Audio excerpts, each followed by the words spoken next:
إن الحمد لله نحمده ونستعينه ونستغفره ونستهديه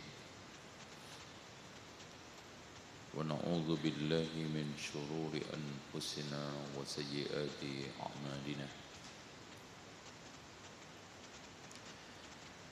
من يهده الله فلا مضل له ومن يضلل فلا هادي له أشهد أن لا إله إلا الله وحده لا شريك له وأن محمدا عبده ورسوله اللهم صل وسلم وبارك على محمد وعلى آل محمد والحمد لله رب العالمين. Alhamdulillah kita bisa kembali lagi kajian tatap muka setelah ada PSBB ya, gelombang nggak tahu keberapa, dan semoga yang masih sakit disembuhkan Allah dan yang sudah sembuh bisa menjadi pahala tahurun insyaallah. Dan semoga pandemi segera terangkat dari negeri kita dan negeri kaum muslimin biidznillah. Allahumma adfa'anna al-waba'a wal-bala'a والمحن والشدائد والفتن ما ظهر منها وما بطن. Baik, kembali lagi kita menyoal kaifiyatu salatin nabi fil lail. Kaifiyatu salatin nabi sallallahu alaihi wasallam fil lail, tata cara qiyamnya Rasulullah pada malam hari. Ikhwan, sedikit ana ingin merubah mindset ngaji kita yang hanya untuk mencari ilmu pengetahuan, berubah menjadi amal. Terutama sholat tahajud. Yakin di antara kita belum merasakan manisnya tahajud, apalagi yang dirasa oleh salafun as-salih. Contoh seperti yang dikatakan oleh Ibnul Munkadir,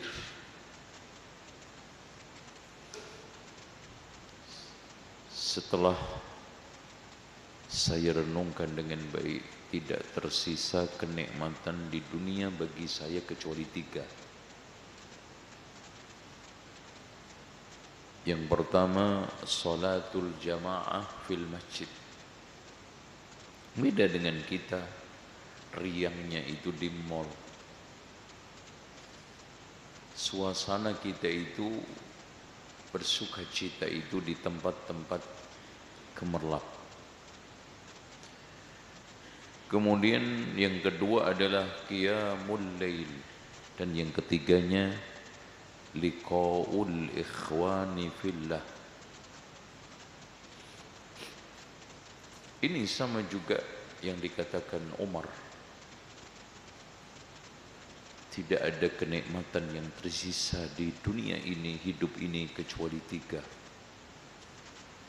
Mengotori kening dengan tanah untuk sujud, karena dulu itu tanah, belum ada keramik.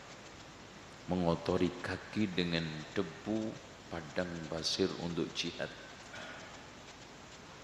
Hadir di majlis untuk memetik mutiara hikmah dari para ulama. Udah. Contoh saja Abdurrahman bin Auf yang sudah puncak karir keduniaannya. Kekayaannya ketika meninggal itu terhitung 3.200.000 dinar. Dinar. Ya. Ini apa ini? Zubair bin Awam 50 juta dirham. Abdurrahman Ad-Dakhil 5 triliun dinar. Abdurrahman Ad-Dakhil itu pendiri Daulah Andalusia. Tapi lihat yang ditanyakan oleh Abdurrahman bin Auf ke Rasulullah lewat Aisyah, bagaimana qiyamnya Rasulullah? Nih, akhirnya qalat.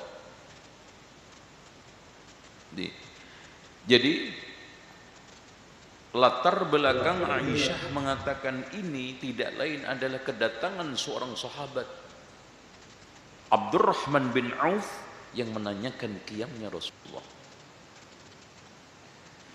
Dan ini bukan berangkat dari kekosongan konsep, prinsip. Abdurrahman bin Auf ingin menggabungkan satu ayat di dalam dirinya, tatajafa junubuhum 'anil madaji' yad'una rabbahum khaufan wa tama'a wa mimma razaqnahum yunfiqun. Makanya saya katakan dimanapun orang yang menggabungkan dua perkara ini dalam hidupnya nggak pernah miskin, nggak pernah susah, dan dia akan mengalami Abdurrahman bin Auf kesekiannya. Tahajudnya kuat, infaknya kuat. Jadi memang infak itu, orang itu sudah terbentuk sejak kecil senangnya diberi daripada memberi, kan gitu. Senangnya apa? Diberi. Beda dengan Abdurrahman bin Auf, ketika dia itu memiliki uang emas di peti yang melimpah, bingung, nanya sama istrinya, ini mau diapain? Udah, infakkan aja semua. Diinfakkan. Dan unta pengangkut gandumnya saja itu milik Abdurrahman bin Auf itu 1.000, kudanya 700. Dan ajaibnya Pak, 10 orang yang dijamin masuk surga semuanya kaya raya. Tuh. Al-asharatul mubasysyaruna bil jannah, antum cek. Semangat.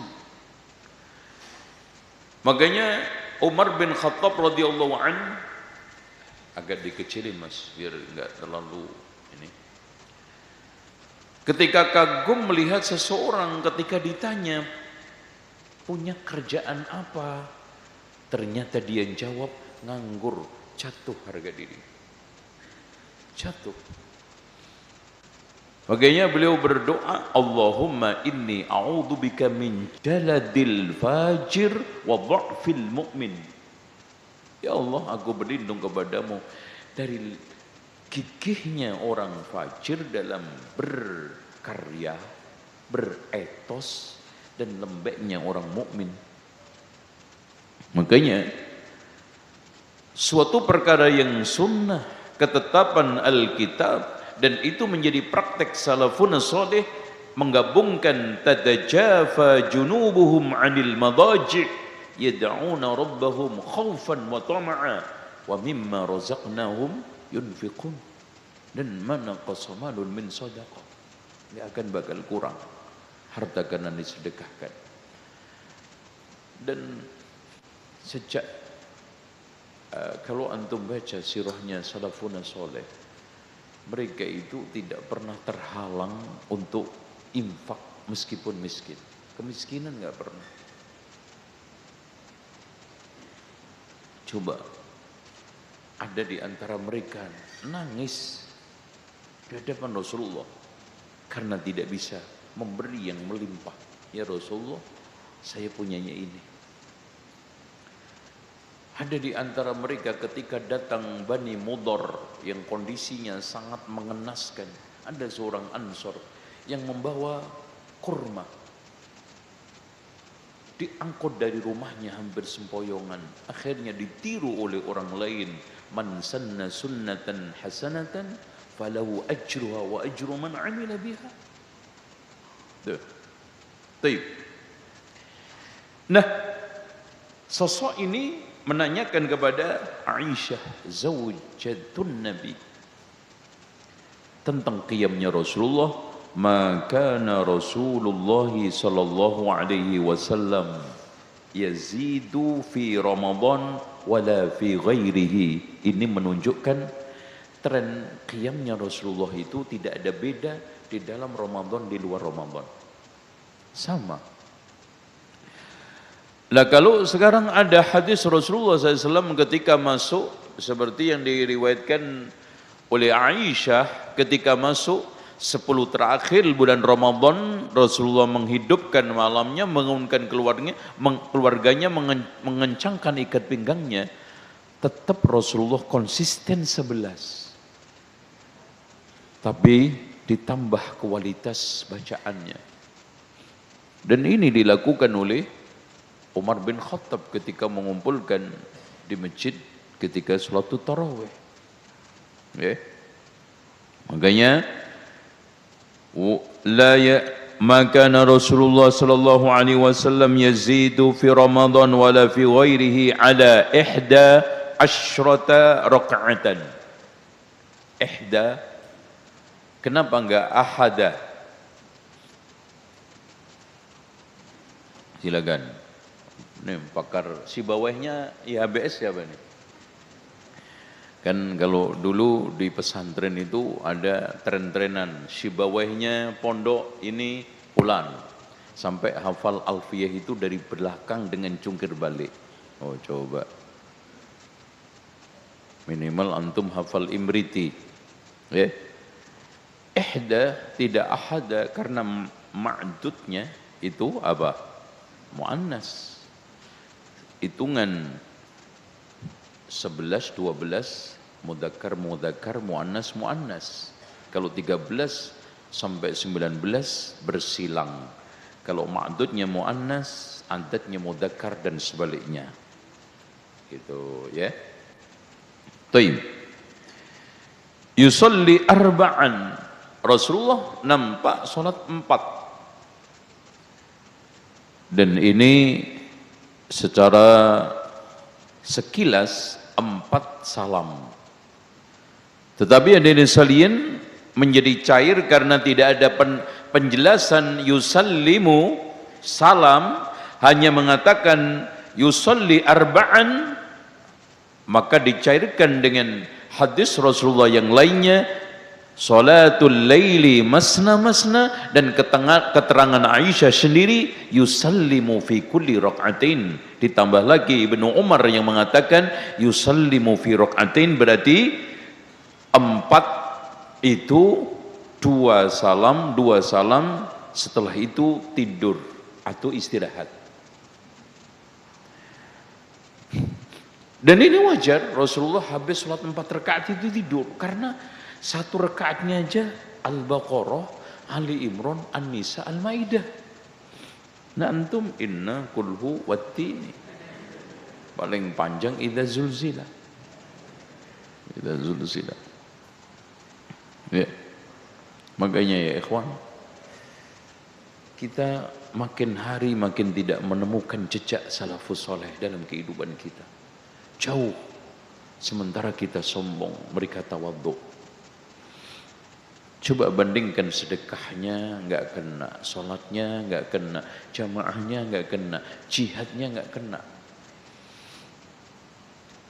Bayangkan Abdullah ibnu Mubarak sekali perang itu membunuh berapa musuh? Ratusan. Ya, antum jihadnya kapan seumur hidup?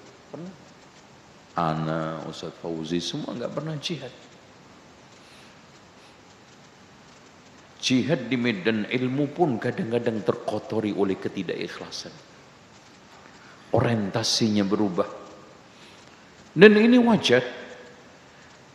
Jangankan sekelas kita, Abdurrahman bin Auf mengatakan di dalam satu athar yang dikeluarkan oleh Imam At-Tirmidzi, dulu kita diuji oleh Allah dengan kemiskinan, banyak yang bersabar.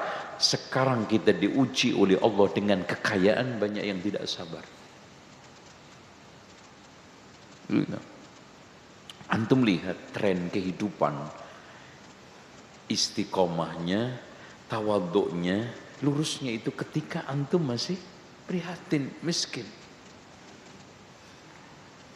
Dan rata-rata orang yang bertingkah aneh-aneh itu miskin apa kaya? Miskin apa kaya? Kaya. Yang mukuli TNI siapa? Orang-orang kaya kan? Mungkin itu memang ada orang miskin, apalagi security HBS punya mugi. Itu. Mugi. Itu.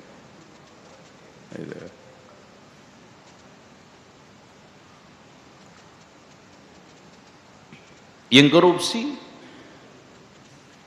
yang sekarang terlibat pada kriminal the big, orang-orang berpendidikan dan kaya. Dan kita ngaca juga, Pak. Dulu kita sholatnya bagus, tahajudnya ada, ketawaduannya ada, hati kita itu bisa terkendalikan. Setelah punya uang melimpah, harta sudah mulai hadir, mulai aneh-aneh. Mendingan miskin kan? Iya enggak? Gimana Pak Dayat? Mendingan miskin kan? Nah, kok enggak senyum tok ini? Ya. Yeah. Makanya kalau kita tawarkan mana yang lebih utama, Pak Noval, kaya syukur, miskin sabar, mana yang antum pilih? Kaya syukur. Nah, kalau kaya sabar, miskin syukur, mana yang antum pilih? Bingung. Anda kaya sabar, karena apa? Kaya tapi susah, harus sabar. Itu. Sampai diuji dengan kekayaan, meskipun susah, masih tetap iya. Sabar syukur, miskin syukur berarti miskin tenang, enak, istiqomah. Coba. Dengan miskin tahajudnya bagus, hafalan Al-Qur'annya terpelihara, jamaah ke masjid bagus, hubungan ke masyarakat bagus, sosialisasi tetap eksis, mana yang antum pilih? Kalla innal insana la yadgha ar-ra'ahu istaghna. Baik.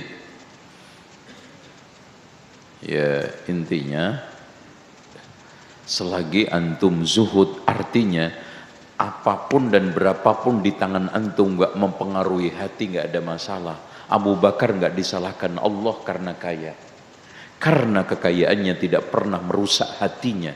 Abdurrahman bin Auf, Zubair bin Awam, bahkan saya katakan tadi al-asharatul mubasysyaruna bil jannah, semuanya kaya, tidak pernah disalahkan Allah karena kekayaan diletakkan di tangan, iman tetap menguasai hati, tidak sebaliknya.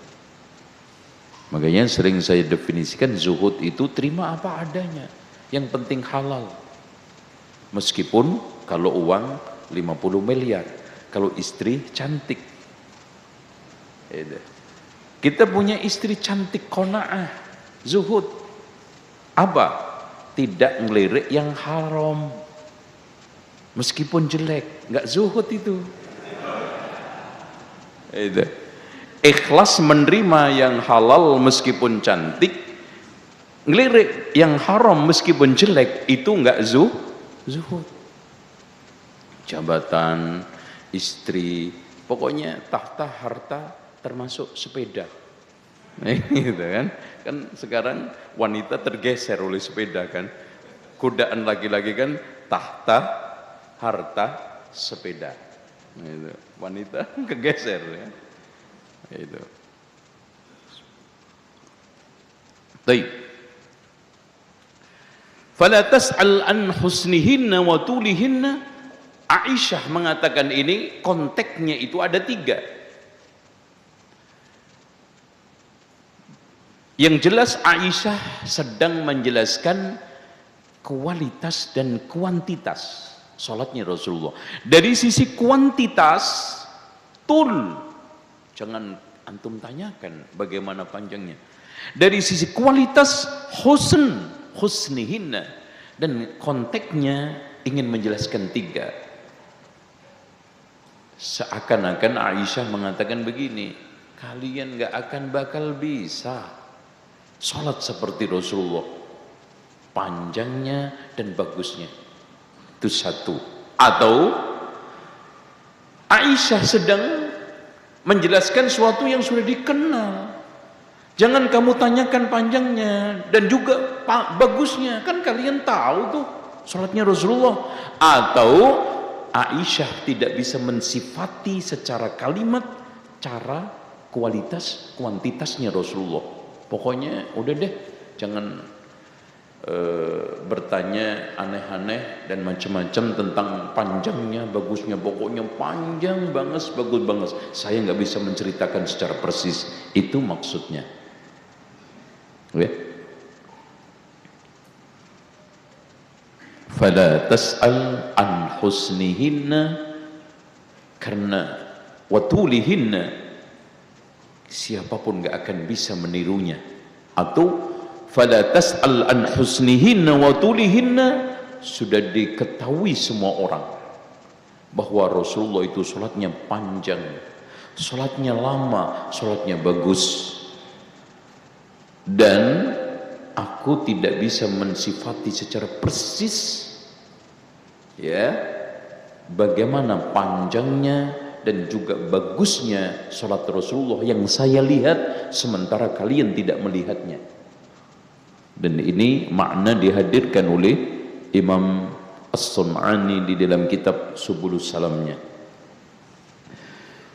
Summa berarti di sini ada rentan waktu, ya, alias antara 4 pertama dengan 4 kedua diselai imma dengan duduk istirahat, bahkan disebutkan oleh sebagian ulama sepanjang 1 rakaatnya Rasulullah istirahatnya, atau Rasulullah tidur. Fala tas'al an husnihinna wa tulihinna, jangan kau tanyakan tentang bagaimana bagusnya dan juga panjangnya. Kuantitas sama kualitas, kualitas sama kuantitas ngumpul jadi satu. Dan itu harusnya, ikhwan, harusnya seorang muslim di dalam melakukan apapun, mau ibadah, mau kerja, hadirkan kualitasnya ya bagus, maksimal, kuantitasnya ya maksimal. Ini gitu. Dari sisi kuantitas jumlah 11, dari sisi kuantitas panjang, dari sisi kualitas bagus bacaannya, bagus cara sholatnya, khusyuk dan yang lainnya. Itu husn. Summa yusalli salasan. Qalat Aisyah, faqultu ya Rasulullah, saya tanya kepada Rasulullah, atanamu qabla an tutir, apakah engkau tidur sebelum witir? Ini memberikan satu isyarat Rasulullah tidur, ya kan gitu, jelas. Jadi tidur kemudian bangun sholat. Pertanyaan Aisyah ini tertuju kepada beberapa penafsiran. Di antaranya ada di antara ulama yang mengatakan Aisyah sedang mempersoalkan Rasulullah habis tidur kok sholat nggak wudu. Berarti tidur tidak membatalkan wudu. Makanya Rasulullah menjawab, ya Aisyah, inna ainayya tanaman, mataku tidur, wala yanamu qalbi, hatiku tidak tidur. Atau yang sedang dipersoalkan oleh Rasulullah, Rasulullah kok tidur? khawatir nanti subuh kebablasan, ketiduran repot. Wahai Aisyah, meskipun mataku tidur, hatiku tidak akan tidur. Yaitu dengar. Makanya dari sini ikhwah sekalian yang dirahmati oleh Allah Subhanahu wa taala, seorang nabi itu diberikan mukjizat oleh Allah Subhanahu wa taala, hatinya terus hidup meskipun matanya tidur. Dan ini tidak bertentangan, pernah sudah kita jelaskan. Kalau memang begitu, kenapa Rasulullah ketiduran di lembah sampai matahari meninggi, akhirnya terlambat sholat subuh? Karena hati itu konsentrasinya pada perasaan yang dirasakan, seperti kentut atau adanya suara-suara. Tapi kalau sekarang matahari dan panas, itu adalah kaitannya dengan tubuh. Ya, tubuhnya Rasulullah tidak merasakan, bukan hati yang merasakan. Kalau hati itu mencerna, hati itu sekarang ini apa? Merasakan sesuatu yang kaitannya dengan rohani, bukan yang kaitannya dengan materi jasmani sinar matahari.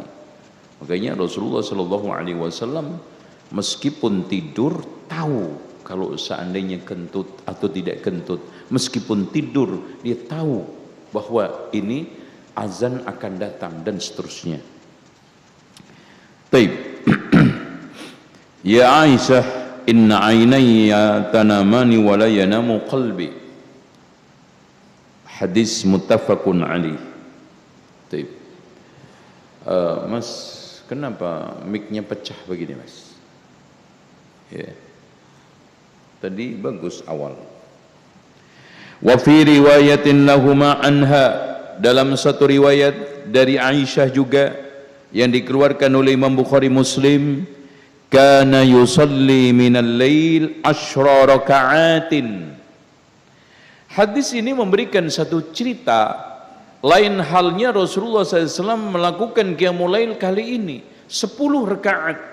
2 salam sholat lagi, 2 salam sholat lagi, 2 salam sholat lagi, sampai 10. Tidak 4 istirahat kadang tidur, 4 istirahat kadang tidur, sampai akhirnya sholat 3. Ini 10.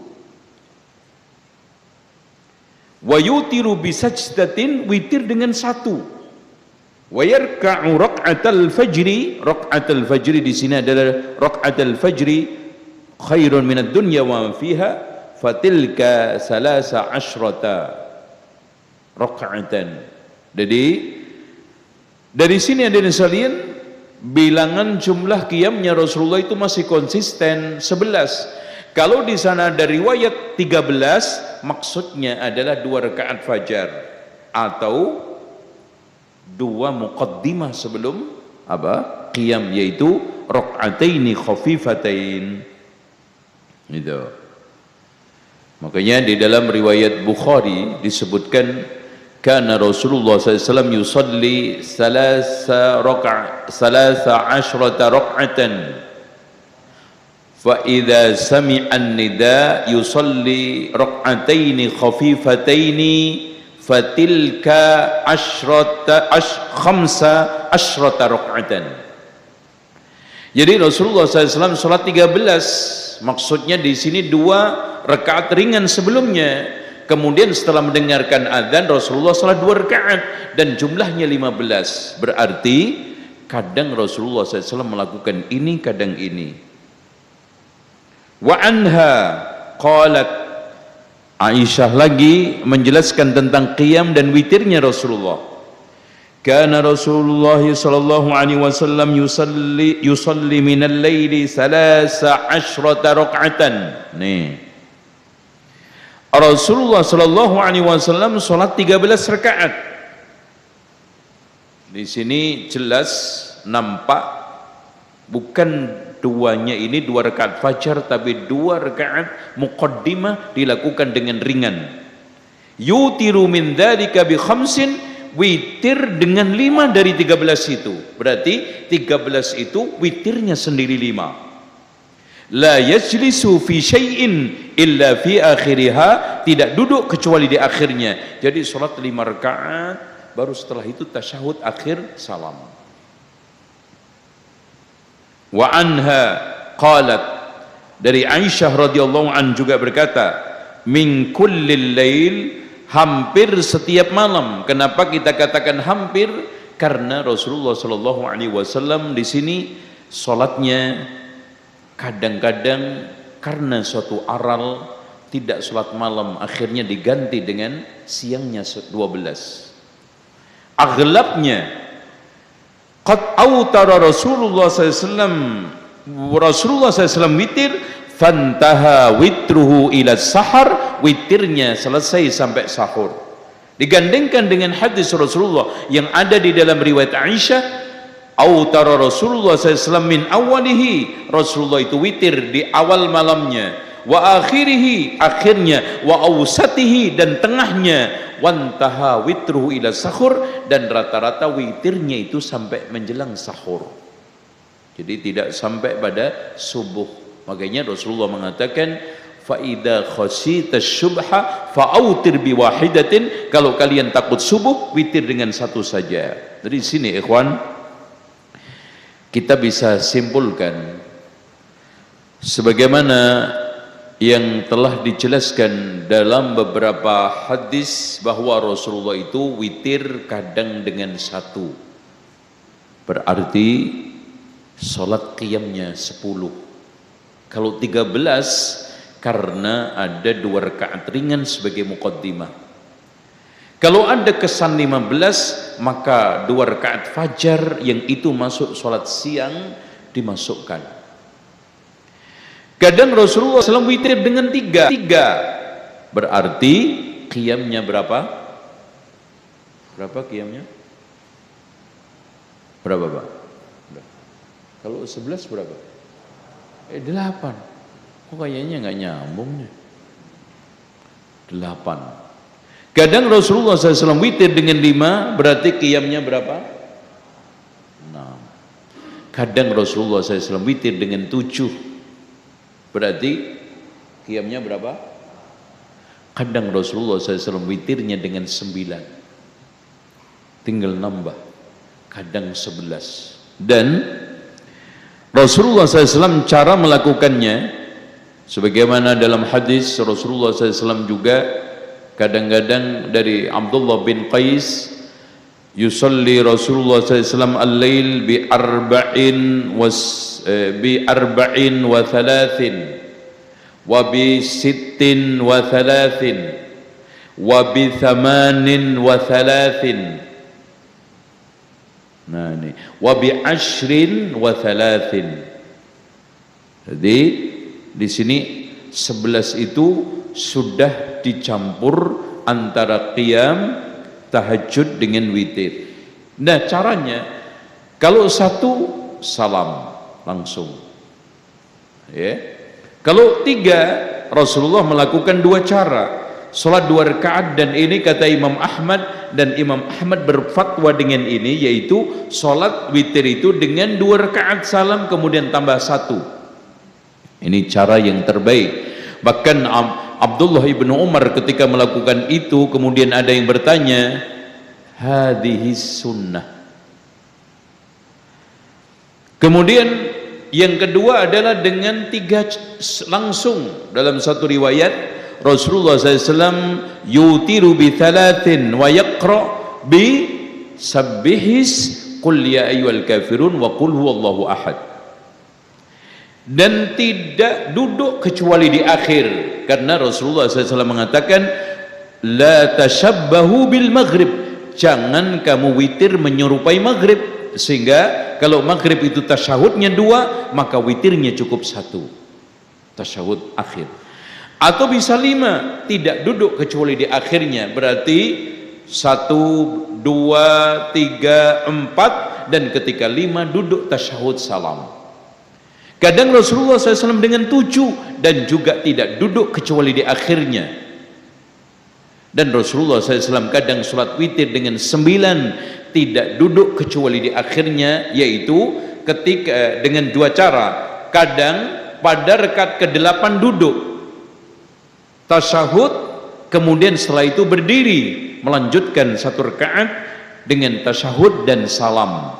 Dan kalau 12 tidak ada pilihan, Rasulullah kalau witir dengan 11, dan ini dikatakan di dalam beberapa riwayat, witirnya Rasulullah paling banyak 11 dengan cara 2 salam, 2 salam, 2 salam sampai 10, witir dengan 1, atau 8 witir dengan 3, maksudnya diakhiri dengan 3. Dari sini ya ikhwan, kita bisa mendapatkan satu kesimpulan. Meskipun Aisyah mengatakan bahwa Rasulullah SAW di dalam bulan Ramadan dan di luar bulan Ramadan tidak lebih daripada 11, tidak menafikan kalau seandainya lebih 11 itu tidak boleh. Karena Umar bin Khattab ketika mengangkat Ubay bin Ka'ab dan juga At-Tamim Ad-Dari salat pada waktu Ramadan 21 rakaat, dan bahkan bertahun-tahun di dalam Masjid Nabawi dilakukan lebih daripada itu. Bahkan di zaman Umar bin Abdul Aziz ditambah Mekah, Madinah sampai 30 lebih. Intinya kita kembalikan kepada suatu cara. Kenapa Rasulullah SAW memberikan cara tadi? Karena lebih arfaq, lebih cocok untuk jamaah. Oleh karena itu Syekh Muhammad ibn Shalih Al-Utsaimin mengatakan, barang siapa yang sekarang ini jadi imam, tidak dianjurkan untuk witir dengan 9 atau 7, karena mungkin ada di antara jamaah setelah 2 rakaat pengen keluar atau kentut atau nahan. Makanya sholatnya Rasulullah SAW dibatasi 11, kemudian 2 salam, karena itu lebih arfaq, lebih cocok untuk jamaah.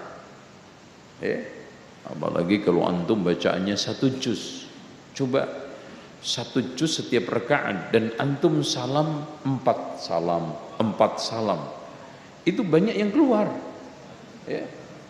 Ada yang kentut-kentut, ada yang pura-pura kentut, itu makanya arfaq, dan bahkan kalau sudah 11 tidak ada pilihan lain, 2 salam, karena hampir nyaris tidak ada satupun yang kuat kecuali beberapa orang sholat langsung 11 salam sekali. Cek aja, apalagi baca ayat ini suratnya panjang-panjang, wallahu a'lam bishawab. Demikian tata cara witirnya dan juga qiyamnya Rasulullah. Kita buka tanya jawab, tafadhal.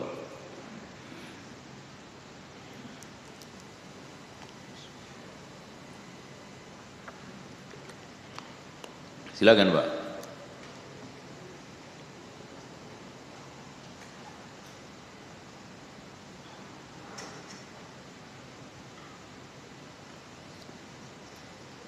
Ya, yang dari radio ada. Silakan. Nah Ustaz, jazakallah khairan, barakallahu fiqh atas materi yang telah disampaikan Ustaz. Dan ikhwatal Islam azani Allah wa iyyakum. Untuk berikutnya kita membuka sesi interaktif soal jawab. Dan pada kesempatan kali ini Ustaz ada satu pertanyaan yang masuk, bahwasannya pertanyaan yang bertanya, bagaimanakah seandainya kalau sholat malam dikerjakan lebih dari 11 rakaat Ustaz, apakah diperbolehkan atau tidak? Nah, silakan kepada Ustaz untuk menjawab.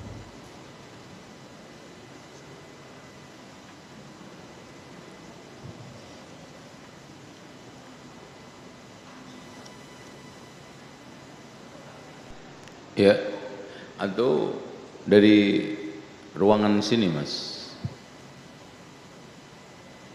Fadhal.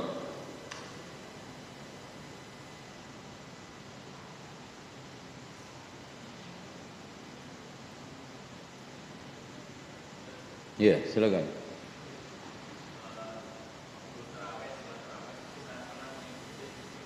Ya.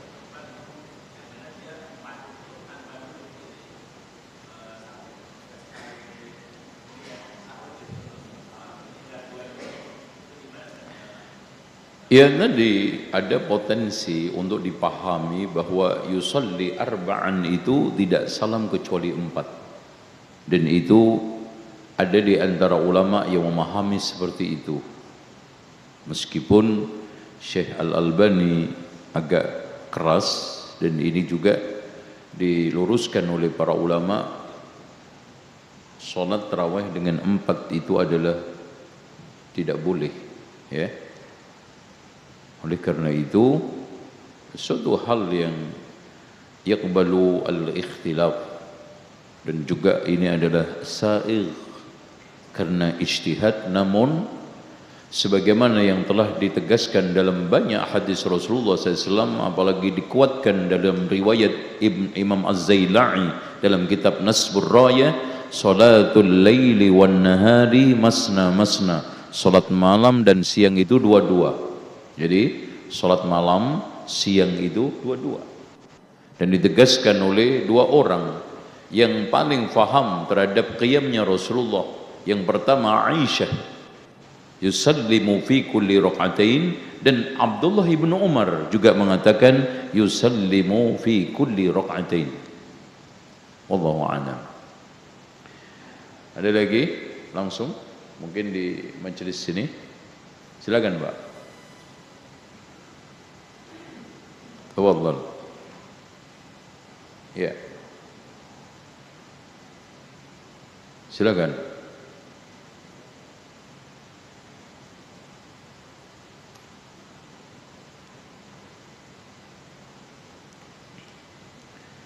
Karena Masya Allah, kenapa Abdullah ibn Umar itu orang yang punya perhatian qiyamul lail? Karena pernah ditegur oleh Rasulullah, ya, ya Abdullah, la takun misla fulan. Besok pada pertemuan berikutnya kita akan bahas hadis ini biiznillah. Betul? Silakan. Ya.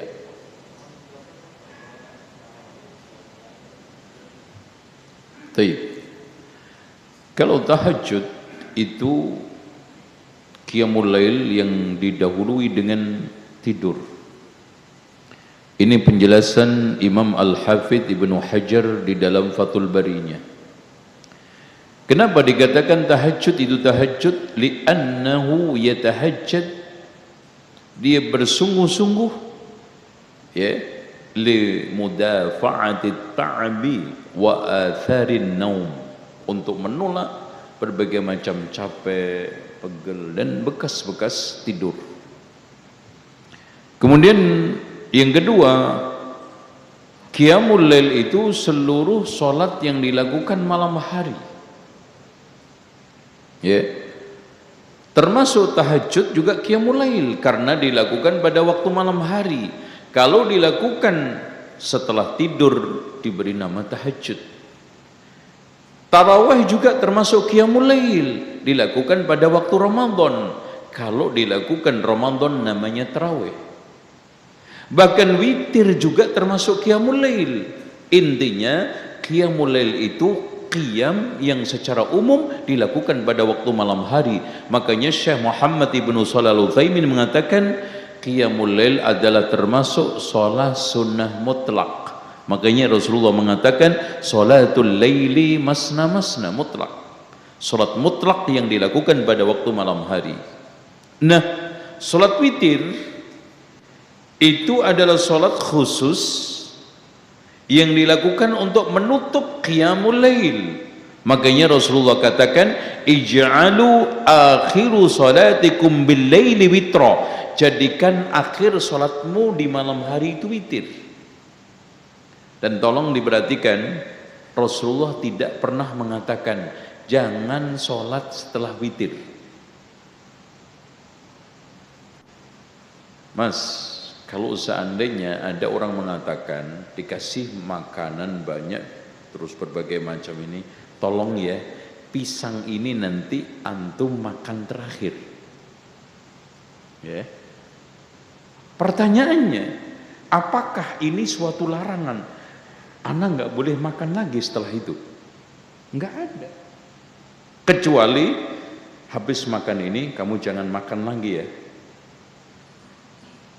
Orang tersebut hanya mengatakan hendaknya dari sekian makanan yang saya kasihkan kepada antum ini, nanti pisang antum makan terakhir. Ya.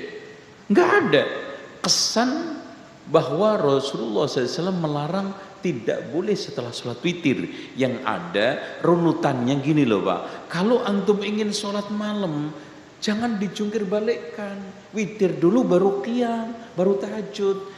Tahajud di akhirnya witir, itu loh, jangan dijungkir balikkan. Sama, jangan dimakan pisang dulu baru setelah itu makan nasinya, ayamnya. Caranya antum makan besar dulu, kemudian setelah itu buah-buahannya. Bukan berarti nanti setelah itu antum gak boleh makan, silahkan. Makanya Rasulullah SAW membuktikan di dalam hadis yang dikeluarkan oleh Imam Muslim, Rasulullah pernah habis sholat witir, sholat malam sambil duduk. Dan di situ ditegaskan oleh Imam Nawawi, ini sebagai isyarat dari Rasulullah bahwa boleh sholat setelah sholat witir. Rasulullah ketika itu hanya mengatakan runutannya kalau antum ingin sholat malam adalah dibuka dengan 2 rakaat ringan, lalu tahajud 2 salam, 2 salam, 2 salam, akhirnya sholat witir. Jangan sampai antum sholat malamnya itu witir dulu, baru setelah itu 2 rakaat ringan, baru setelah tahajud. Itu saja, nggak lebih daripada itu. Makanya barang siapa yang punya kebiasaan sholat witirnya sebelum tidur seperti siapa? Abu Hurairah. Karena alasannya adalah sibuk mencari hadis, sibuk belajar sampai larut malam, bahkan kadang-kadang lebih dari pertengahan malam. Barang siapa yang kondisinya seperti Abu Hurairah ini, dianjurkan witir sebelum tidur. Tapi kalau nanti setelah di ujung malam sebelum subuh kita bangun ada kesempatan untuk sholat, boleh enggak? Boleh. Terus apa namanya sholat? Sholat mutlak atau sholat apa aja. Contoh gini aja deh mas, nggak usah kita pakai itu. Antum habis sholat witir, kemudian pergi ke masjid toh, ternyata di dalam masjid ini kita masih belum azan, belum masuk sholat subuh. Oke, antum sholat tahiyatul masjid enggak? Udah. Antum melakukan sholat 2 rakaat wudhu enggak? Kalau memang habis wudhu, iya. Boleh enggak? Boleh. Terus mana larangan sholat setelah sholat witir? Enggak ada. Namun di sana ada satu pemahaman dari salafus saleh yang menegaskan bahwa tidak boleh bagi orang yang punya kebiasaan witir sebelum tidur, kemudian ada kesempatan sholat lagi pada waktu akhir malam, kemudian witir lagi. Karena nanti ada hadis yang juga kita akan pelajari, la witroni fi lailatin, tidak boleh melakukan 2 witir dalam satu malam. Wallahu a'lam. Ada lagi? Silakan. Ya, fadhal. Atau dari, ya silakan dari radio dulu. Tolong. Nah Ustaz, afwan sebelumnya kami sampaikan kepada para pendengar dan pemirsa Roja TV, tadi ada sedikit gangguan teknis sehingga pertanyaan yang kami ajukan tidak tersampaikan oleh beliau. Untuk itu kami ulang kembali satu pertanyaan yang masuk. Ada satu pertanyaan yang bertanya, Ustaz, bagaimanakah jika sholat qiyamul lail dilaksanakan lebih dari 11 rakaat? Apakah hal ini boleh dan hal yang biasa dilakukan juga oleh kalangan salafus saleh? Silakan Ustaz.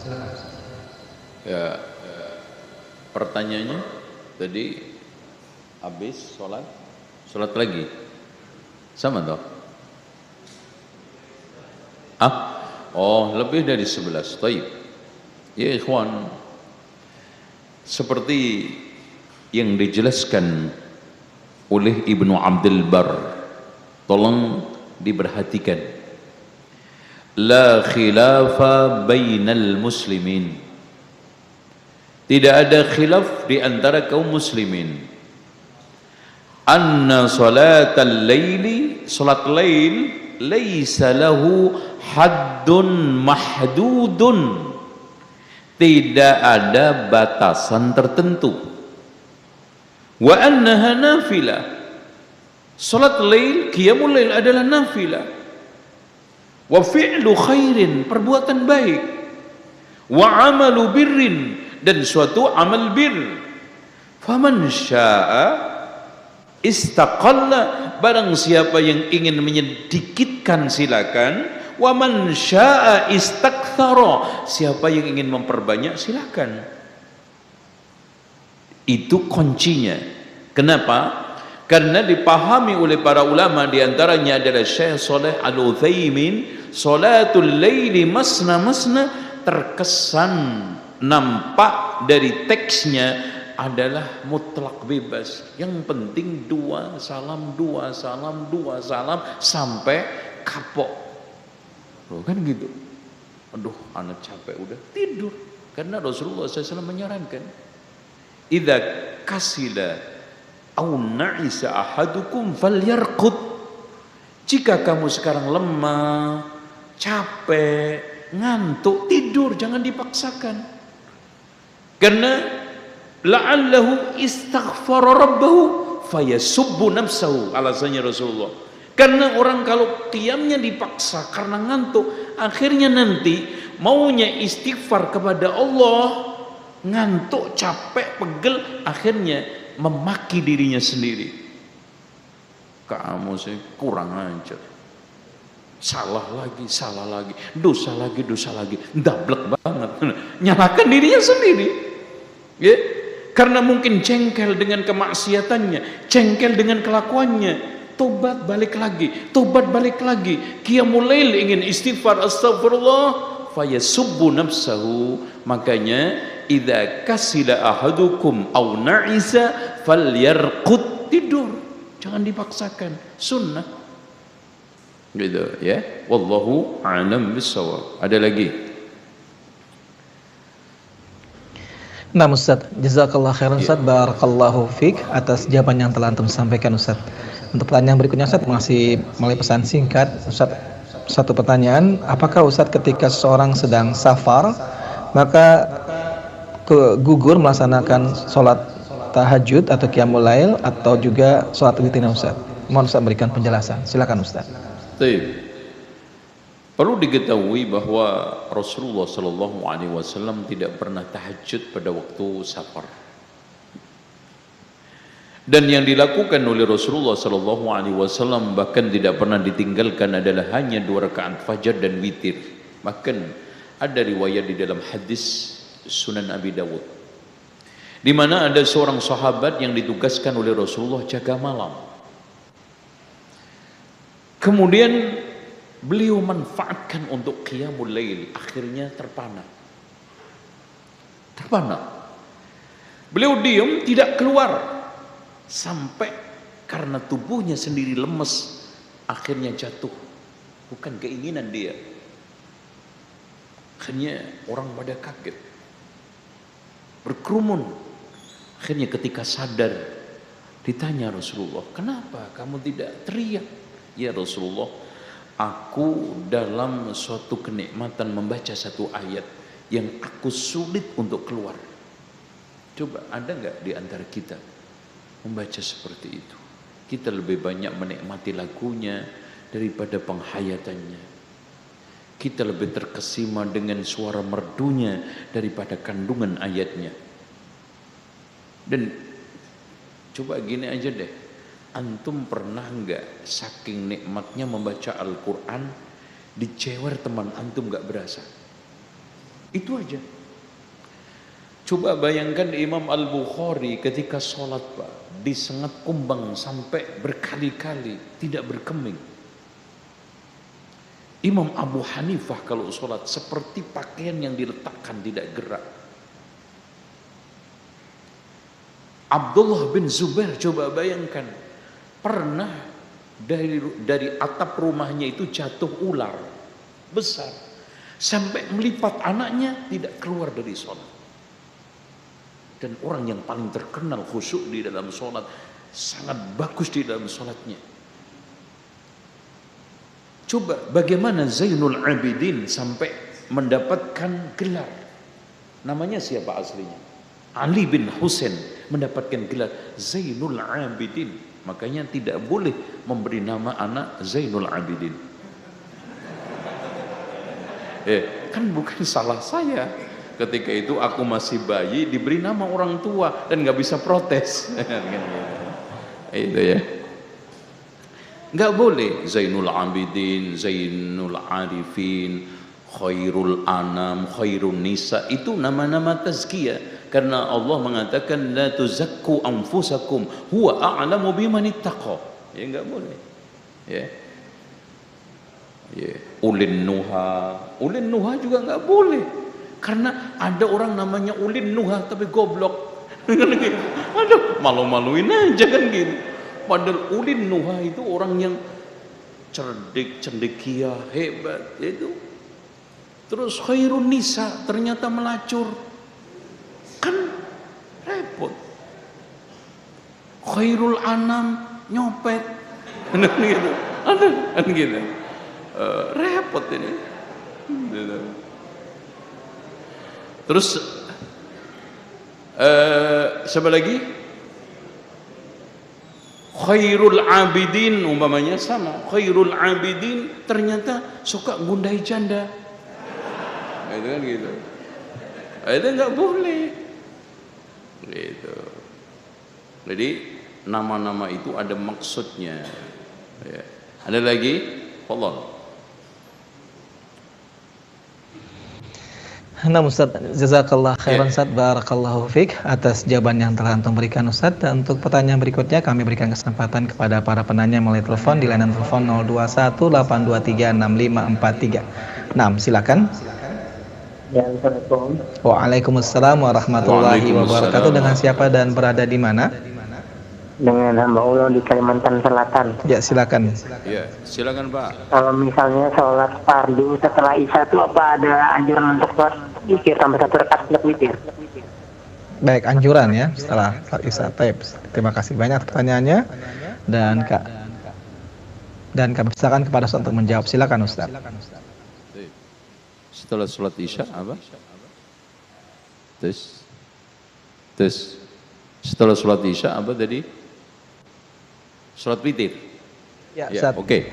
Setelah isya apakah ada anjuran untuk melaksanakan sholat witir walaupun hanya 1 rakaat? Orang yang punya kebiasaan sholat witir sebelum tidur, ya, tidak boleh kita sholat witir sebelum sholat isya meskipun kita sudah masuk jam 10. Pokoknya ana masuk jam 10 atau jam 9 belum sholat isya tapi witir dulu. Boleh enggak? Enggak boleh. Karena Rasulullah mengatakan di dalam Aisyah bahwa kana Rasulullah SAW yusalli al-lail 11 rak'atan min ba'di ayyafrugha min salatil isya allati yad'un nasul atama. Rasulullah sholat malam 11 rakaat setelah sholat isya. Sholat yang disebut orang namanya atama. Itu dengan demikian harus sholat isya dulu. Baru setelah itu witir, boleh 1, boleh 3, boleh 7 dan seterusnya. Ya, wallahu a'lam bishawab. Ada lagi? Silakan. Lanjut ya Dan. Nah Ustaz, jazakallah khairan Ustaz, barakallahu fiqh atas jawaban yang telah Antum berikan Ustaz. Dan kembali pertanyaan melalui telepon kepada penanya melalui telepon dipersilakan kembali. Ya, silakan. Ya, silakan. Assalamualaikum.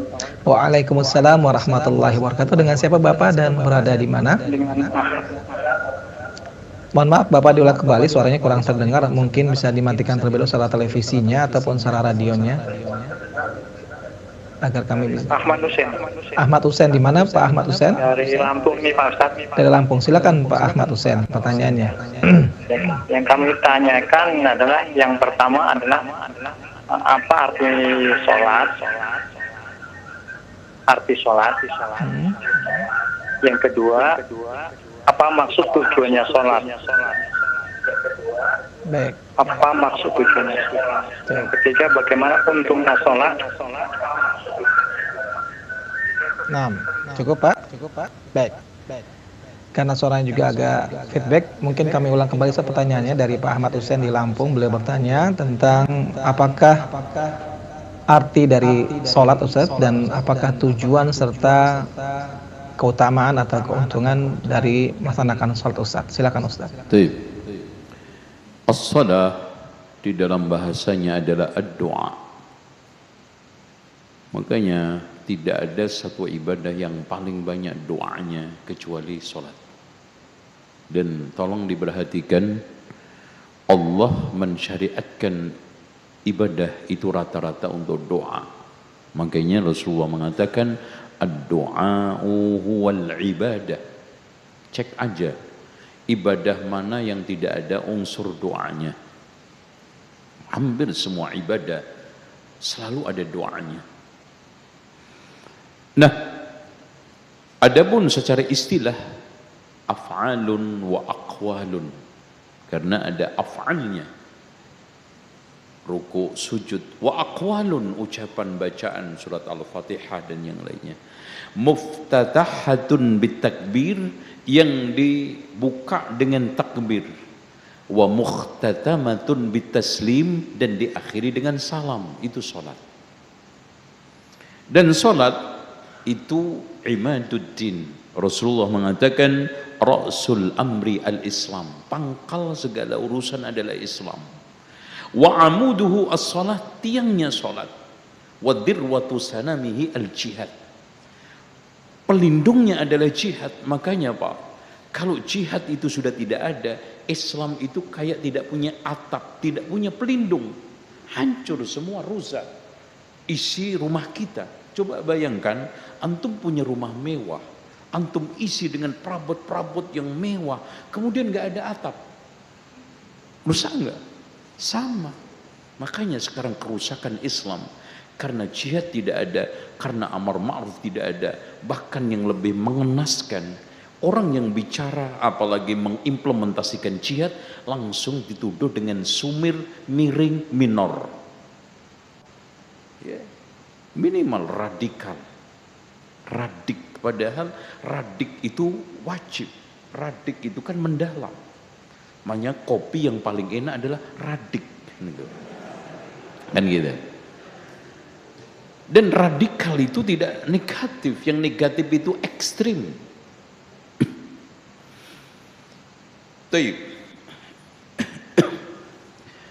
Mengenai keutamaan salat, Rasulullah SAW pernah ditanya, ya Rasulullah, bagaimana tentang fadilah salat, keutamaan salat? Ara'aitum bibabi ahadikum law kana bibabi ahadikum nahran summa yaghtasilu fi kulli yawmin marratan hal yabqa min daranihi syai'.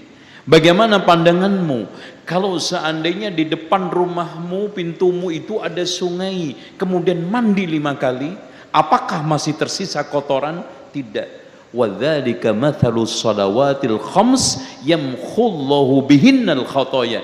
Begitulah perumpamaan salat 5 waktu yang Allah hapus dengan salat 5 waktu itu dosa-dosa kita. Jangankan kita salat, wudhu saja kesalahan kita itu hilang. Dari wajah yang kita basuh, dari tangan yang kita basuh, dari kaki yang kita basuh. Kemudian berangkat kita, ya, yang dikatakan oleh Rasulullah SAW, kasratul khuta, banyaknya kita melangkah ke masjid, itu juga menghapus dosa. Dan makanya Pak, dikatakan kenapa inna sholata kanat 'alal mu'minina kitaban mauquta, karena waktu-waktu itu adalah waktu lengah untuk kita diingatkan dengan sholat. Makanya inna sholata tanha 'anil fakhsya'i wal munkar. Coba begini aja, luputnya kita di duhur diingatkan asar. Pak, sekarang kalau ada orang sholat tertib bagus, sempat nggak selingkuh? Sempat nggak judi? Nggak sempet. Mau judi baru buka meja adzan, nggak jadi. Salat dulu Mas, kan gitu. Ya umpamanya waktunya yang paling memungkinkan isya ke subuh. Itu. Makanya kenapa larangan minum khamr itu dikaitkan salat. Wala taqrabus salata wa antum sukara. Kenapa? Karena orang yang sholatnya tertib nggak mungkin mabuk. Coba mau habis zuhur mau minum, aduh nanti teler asar nggak jadi ya kan, nanti aja deh ntar. Habis asar mau minum juga, wah jangan-jangan kita sempoyongan di maghrib. Apalagi minum khamr setelah maghrib, nggak beres isaknya. Baca kul ya ayyuhal kafirun, bolak-balik muter. La a'budu ma ta'budun wa la antum 'abiduna ma a'bud wa la ana 'abidum ma abadtum wa la antum 'abiduna ma a'bud wa la ana 'abid. Enggak bisa ngakhiri. Akhirnya apa? Wala taqrabu. Dari situlah Pak, betul salat itu pengingat. Makanya wala dzikrullahi akbar. Sehingga di sini ikhwan, di antar sekian tips untuk kita bisa khusyuk salat, mengingat Allah di luar salat. Kan gitu. Logikanya di mana? Gini, kalau antum di luar salat aja dzikir kepada Allah rutin rajin. Di luar salat aja ingat Allah terus, apalagi di dalam salat yang wala dzikrullahi akbar. Oleh karena itu, kalau ada celotehan STMC, sholat terus maksiat jalan, mana orangnya? Tolong tunjukin. Secara teori mungkin, secara kita membuat suatu percontohan mungkin, tapi realitanya orang yang rajin sholat, maksiatnya juga rajin, mana orangnya? Tolong tunjukin. Pasti nggak ketemu. Sholat rajin, maksiat rajin, itu sama saja mengumpulkan malam dengan siang, panas dengan dingin. Mas, aku kedinginan tapi kepanasan, gendeng sampean, kan gitu. Gimana sih? Inna sholata tanha 'anil fakhsya'i wal munkar wa la dzikrullahi akbar. Dan saya ingin sampaikan terakhir keutamaan sholat, masya Allah Pak. Rasulullah SAW memberikan satu ancaman, wa man lam yuhafid 'alaiha lam yakun lahu nurun wa burhanun wa najatun. Barang siapa yang tidak menjaga salat, tidak punya nur, burhan, najat, wa husyira fil akhirah ma'a fir'aun, qarun wa haman. Dikumpulkan sama orang-orang ahlun nar yang khalidina fiha. Dan tolong dicamkan Pak, pintu surga pintu neraka itu kenapa 7, tapi pintu surga kenapa 8? Karena ternyata pintu-pintu itu sudah ada plotnya. Yang pertama ada pintu Yahud, pintu Nasrani, pintu Majusi, pintu Sobi'ah, pintu musyrikun, terus kemudian pintu munafikun, dan yang terakhir adalah ahlul kabair. Nah, di sini ada kufar musyrikun. Allah, Rasulullah SAW mencampurkan orang yang tidak menjaga sholat, orang yang meninggalkan sholat, dikumpulkan dengan Fir'aun, Qarun, Haman. Artinya apa? Meninggalkan sholat itu kekal di neraka. Makanya Rasulullah mengatakan al-ahdu bainana wa bainahum as-salah faman tarakah faqad kafar. Perjanjian antara kami dengan mereka adalah meninggalkan salat. Siapa yang meninggalkan salat kafir. Walaupun Syekhul Islam Ibnu Taimiyah menudukkan maksudnya meninggalkan salat secara total. Adapun orang yang kadang salat kadang tidak, masih dihukumi muslim, dan urusan akhiratnya kita serahkan kepada Allah. Kenapa? Kata Ibnu Taimiyah, meskipun alasannya malas.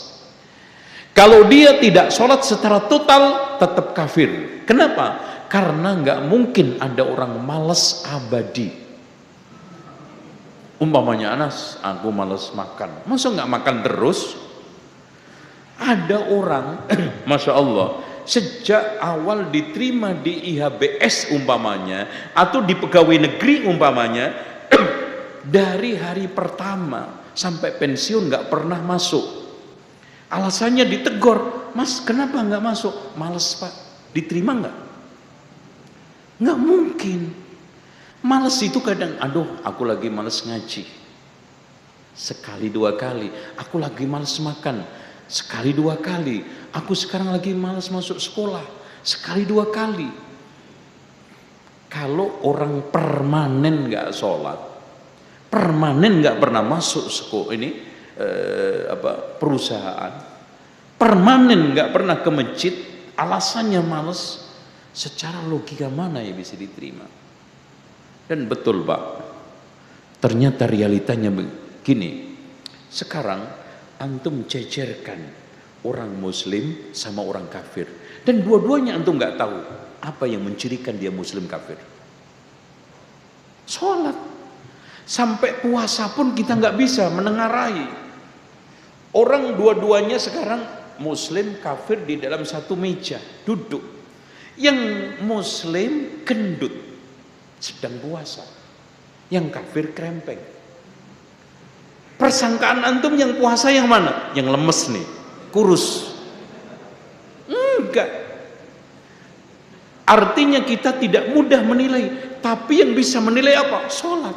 Makanya pemisah antara iman kufur sholat. Sehingga di dalam hadis Rasulullah SAW juga disebutkan Pak, akhir daripada hilangnya syariat itu di sholat. Makanya Rasulullah SAW mengatakan, latunqadanna ural islami urwatan urwatan kullaman taqadat urwatun tashabbatan nasu billati taliha wa awwaluha naqdan al-hukmu wa akhiruha as-salah.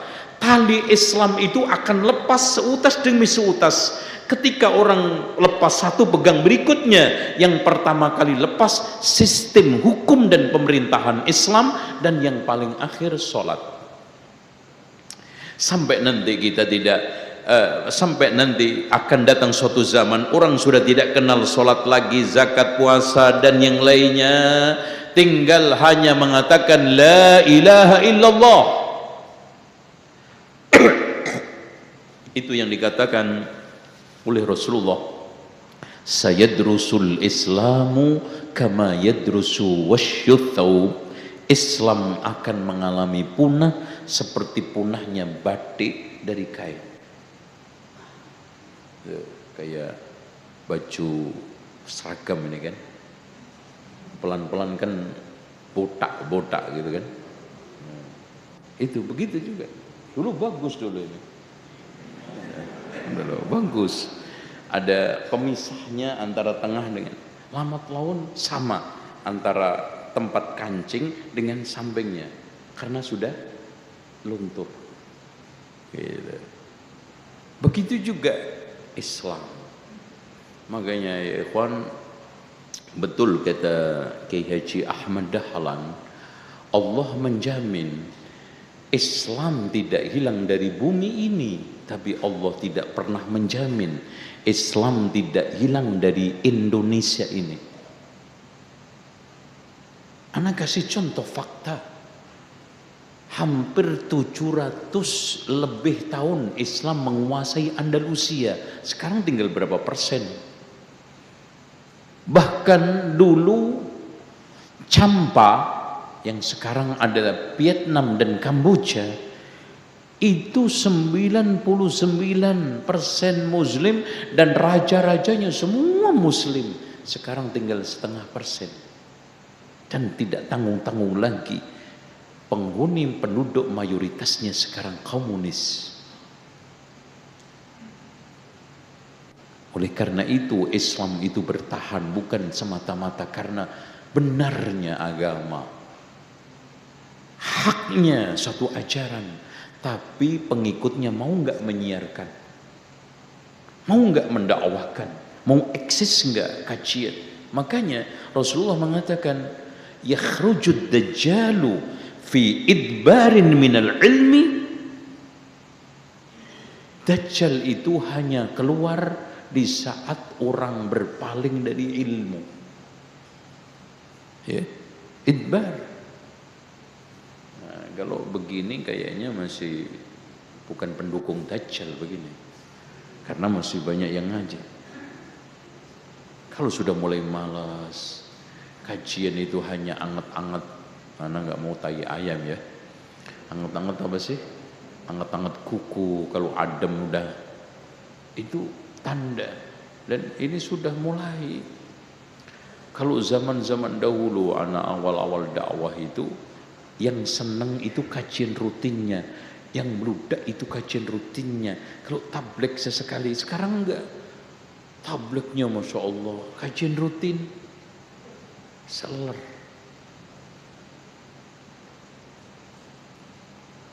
Ya.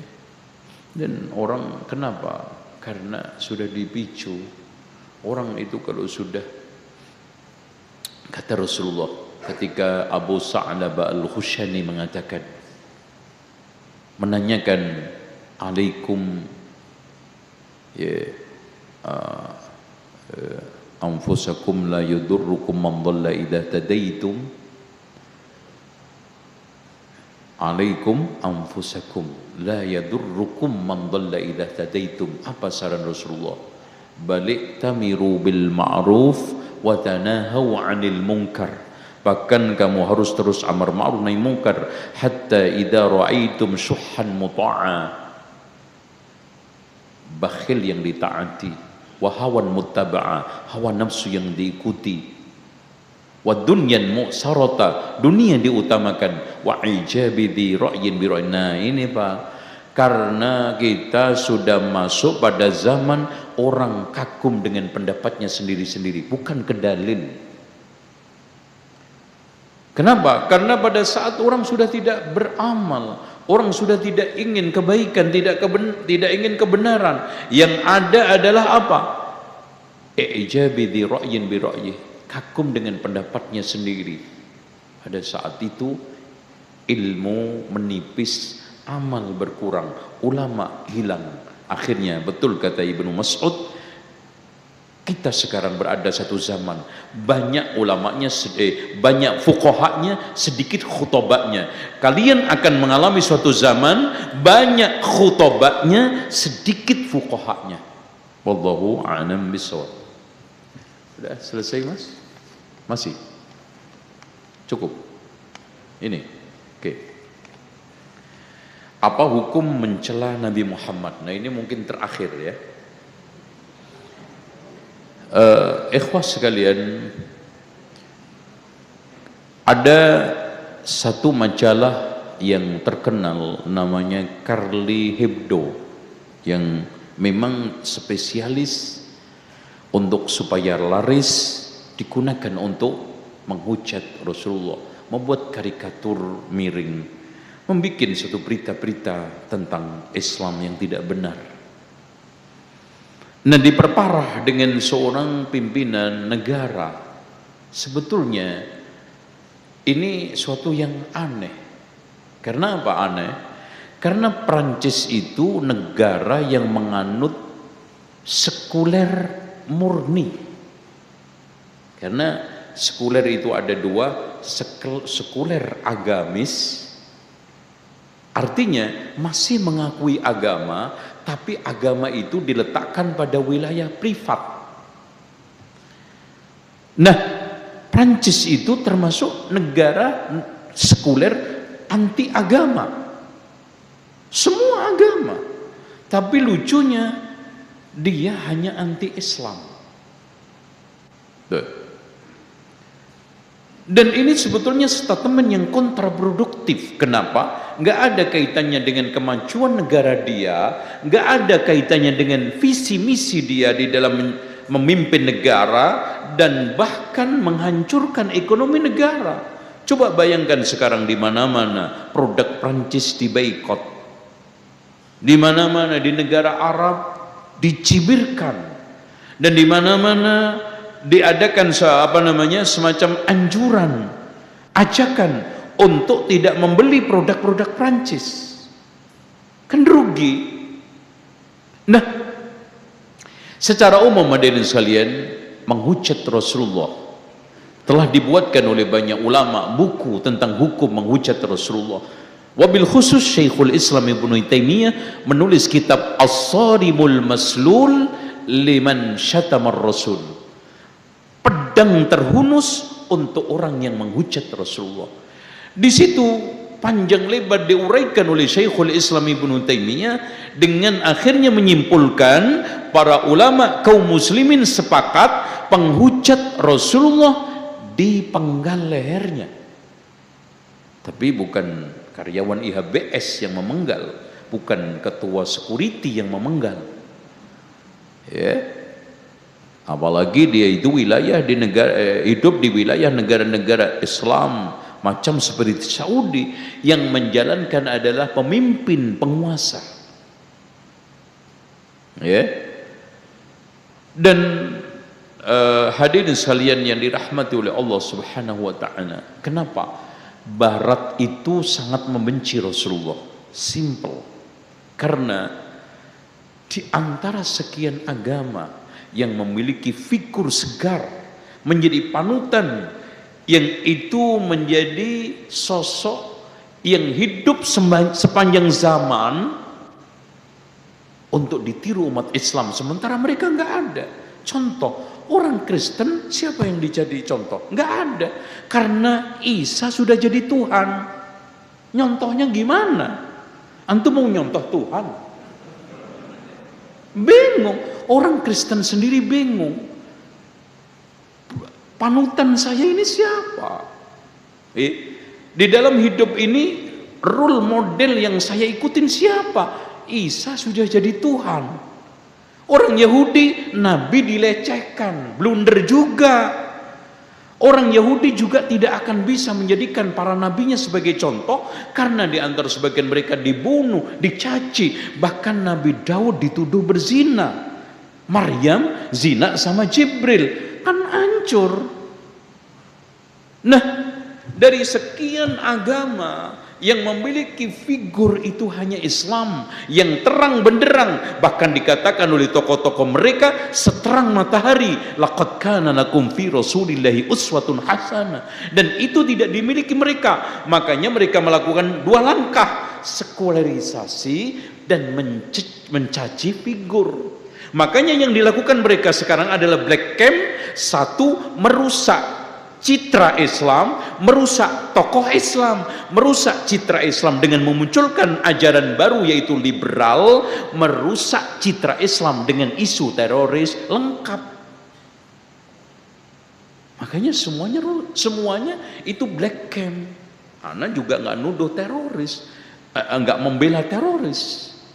Dan saya sejak awal muncul isu teroris, saya tegaskan aksi teror bukan jihad, pelakunya bukan mujahid, matinya tidak syahid, urusan dia di akhirat kita serahkan kepada Allah, clear.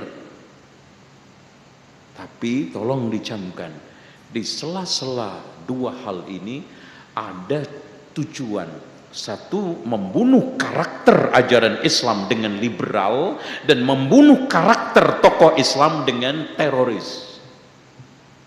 Sekarang contoh, non-muslim melakukan berbagai macam aksi pembunuhan, pernah nggak dikasih label radikal teroris? Nggak pernah.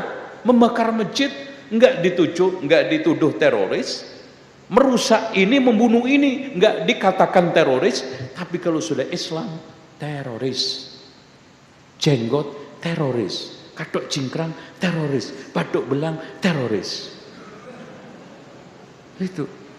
Ini adalah pembunuhan karakter. Sehingga Pak, coba yang dijual tokoh liberal, Islam rahmatan lil alamin, maksudnya apa? Semua Islam yang anti Al-Quran dan Sunnah. Sementara yang memperjuangkan Al-Quran dan Sunnah, apalagi kembali kepada salafus soleh, dituduh apa? Radikal, Islam garis keras, Islam fundamental dulu, Islam macam-macam. Akhirnya ketika sekarang ada tokoh mana saja yang jenggotan, padahal Nabi Ibrahim jenggotan, Nabi Musa jenggotan, Nabi Harun jenggotan. Dalilnya mana? Mau dibanting Nabi Musa, dipegang apa? Jenggotnya. Dan bahkan kalau antum sesekali punya uang jalan-jalan ke Turki, lihat sekarang sudah jadi masjid itu ya, apa itu namanya? Hagia Sophia. Di sana ada gambar 3 sosok, Yahya, Maryam, terus kemudian yang satunya Yesus. Yahya itu jenggotan. Itu. Walaupun ada beberapa orang yang mencoba untuk merevisi mukanya Yesus, jenggotnya kecil. Tapi muka direvisi gimana? Gitu loh Pak. Direvisi ya. Itu Mas Allah. Itu memang sosmed itu Masya Allah ya. Muka aja bisa diedit. Itu kan gitu. Kelakuan aja bisa diedit. Orang biasa-biasa saja ditampilkan di sosmed, Masya Allah, kayak oh hebat itu, diedit semuanya. Rambut bisa diedit, muka bisa diedit, kulit yang hitam jadi putih. Makanya ketika tukar menukar data, dia kagum dengan kulitnya yang putih, ketemu letek. Loh kan gitu. Ini hasil editan. Itu. Nah ini termasuk. Oleh karena itu saya agak sedikit mengomentari, mencela Rasulullah. Kita sebetulnya Pak, Rasulullah demi Allah wallahi nggak butuh pembelaan umatnya, nggak butuh untuk sekarang ini dibela dengan berbagai macam aksi.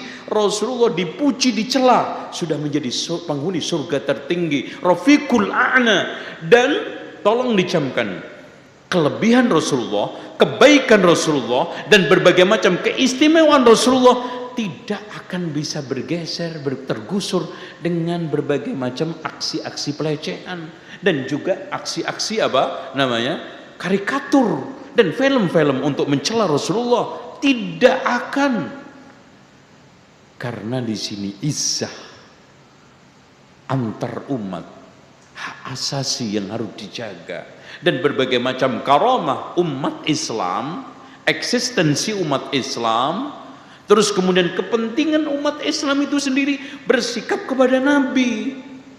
Ya kalau dilecehkan terus kan repot.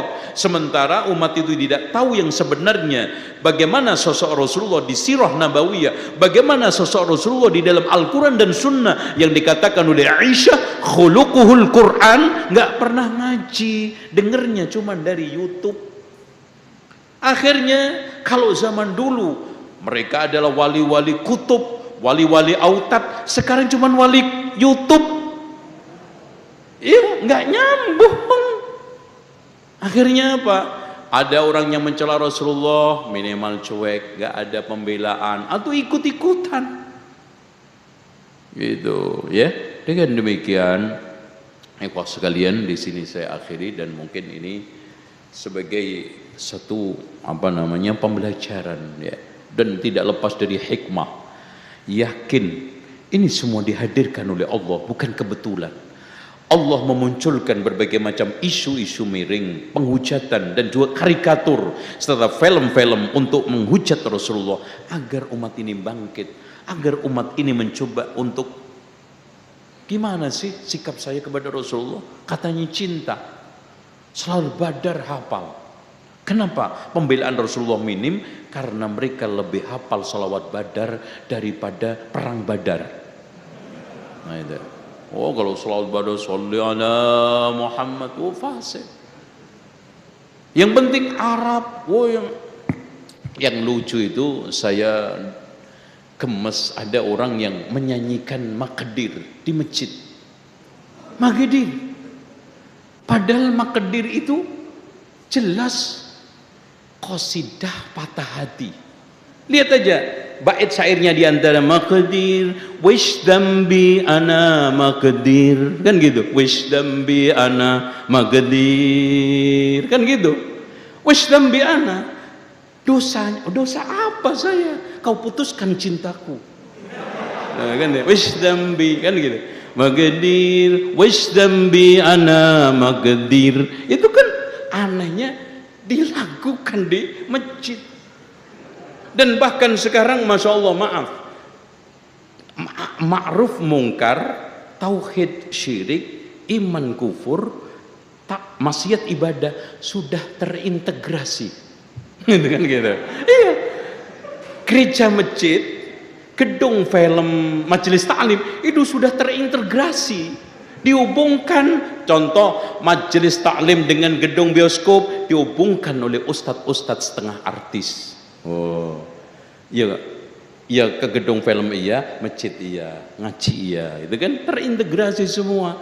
Tauhid syirik udahlah kompromi aja, terintegrasi. Kan sekarang zaman integral ya, integrasi. Kan pendidikan juga pendidikan umum agama terintegrasikan. Ini nah sekarang mulai amar ma'ruf nahi mungkar terintegrasikan.